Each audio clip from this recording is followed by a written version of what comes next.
Hi everyone, આજે 1 જાન્યુઆરી 2026 ગુરુવાર અને નવું વર્ષ પણ ગુરુવારથી સ્ટાર્ટ થાય છે.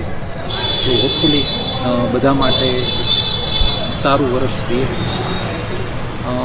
અત્યારે કચ્છના મંદિરે છું.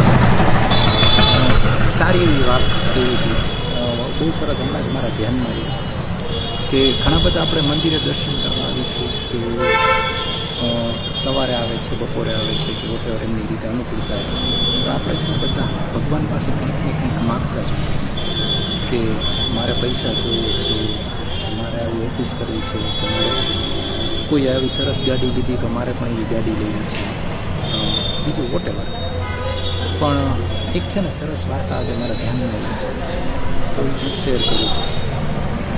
એકવાર આ વાત છે જ્યારે શંકર ભગવાને ગણેશજીને આશીર્વાદ આપી દીધા હતા કે કોઈ પણ પૂજા થશે તો એમાં સૌથી પ્રથમ નામ જે છે ગણેશજીની પૂજા થશે, એનું લેવાશે. તો એમના પછી ઘણા બધા જેટલા હવન થતા, પૂજા થતી, બધું થતું, તો એમાં સૌથી પહેલાં ગણેશજીની પૂજા થતી, એમના નામથી બધી વસ્તુ સ્ટાર્ટ થતી. તો ઘણા બધા વર્ષો સુધી આ ચાલી, અને એમાં એક દિવસ ગણેશ ભગવાન એટલા ફ્રસ્ટ્રેટ થઈ ગયા કે વટેવર એવું થયું કે માણસો પૂજા કરે, ભગવાન ગણેશજીની પૂજા કરે, પણ કોઈ ગણેશ ભગવાન છે કે આશીર્વાદ દેવા માટે આવતા જ. તો બધા ભગવાનને, શિવજીને બધાને ચિંતા થવા માંડી કે આવું કેમ થયું. એટલે બધા પાર્વતીજી પાસે ગયા કે માં તમે જ કંઈક એમાં કરો, એમ ભગવાનને ગોતો કે ગણેશ ક્યાં વયા ગયા છે, શું કરે છે, ખબર નથી કોઈને, એમ કે પ્રાર્થના કરીશું તો આવતા નથી. ત્યારે માતાજી જાય છે એમને શોધવા. તો ગણેશ ભગવાન છે ને ખૂણામાં જંગલમાં એક ઝાડની નીચે બેઠા હતા, અને આમ એક જ નજરે જોતા હતા એક વસ્તુ.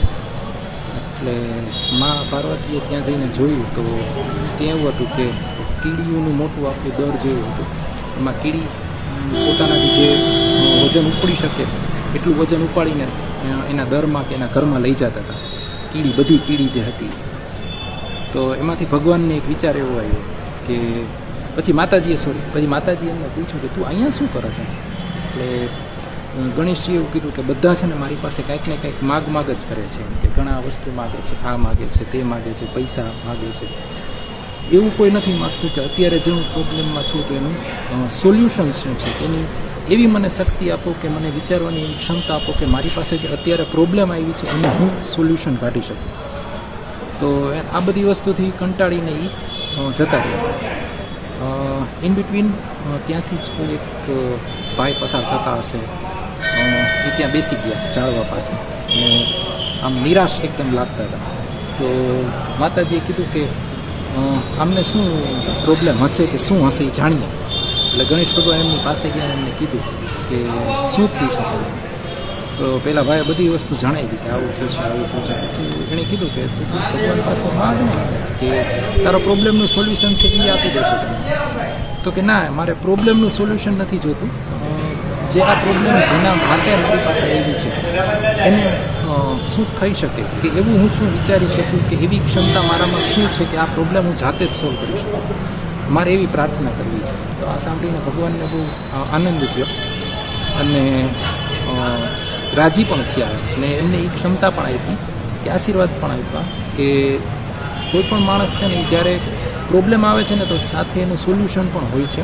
તો આપણે ખરેખર કોઈ પણ પ્રોબ્લેમનું સીધું સોલ્યુશન માગવા કરતાં એવી કોઈ શાંતિથી 5 મિનિટ આપણને પોતાને આપીએ, કે 10 મિનિટ આપીએ, કે જેટલો તમે સમય તમારી જાતને આપી શકો એટલો આપીએ, અને એના ઉપરથી આપણે વિચારી શકીએ કે ખરેખર આ પ્રોબ્લેમ જે મારી પાસે આવી છે એનું સોલ્યુશન મારી પાસે છે જ, પણ એનું કરવું કેવી રીતે, કે આપણે ક્યાંય શાંતિથી બેઠા છીએ તો આપણા મગજમાંથી વિચાર આવશે જ. સો આ એક સરસ વાત હતી. તો મને એમ થયું કે લાવો શેર કરીએ. અને એક અલ્પવિરામ કરીને એક સિરીઝ ચાલુ કરવાનો વિચારું છું, કે જેની અંદર આવી કોઈ નાની વાત હશે કે જેના ઉપરથી આપણને એવું નથી કહેતો હું કોઈ મોટિવેશનલ સ્પીકર છું, કે કોઈ વોટેવર કોચ છું, કે એવું કંઈ, પણ કોઈ એવી નાની વાત હશે કે જે ક્યારેક કોકને હેલ્પ થઈ શકે, થશે. અને આ વાતથી મને ઘણી બધી ઇન્સ્પિરેશન મળી છે કે આપણે ક્યારેય વસ્તુ સીધી ન માગીએ ભગવાન પાસે, કે ક્યાંક કોઈની ખુશીનું નિમિત્ત માત્ર બનીએ કે ક્યાંક એવું વિચારીએ કે મારી પાસે જે પ્રોબ્લેમ આવી છે એનું સોલ્યુશન હું શું કાઢી શકું. So wish you very happy new year. અને બધાને આ નવા વર્ષે તમારી જે કંઈ પણ પ્રોબ્લેમ્સ છે એના સોલ્યુશન તમે જાતે જ ફાઇન્ડ આઉટ કરી શકો એવી શુભેચ્છાઓ. Thank you.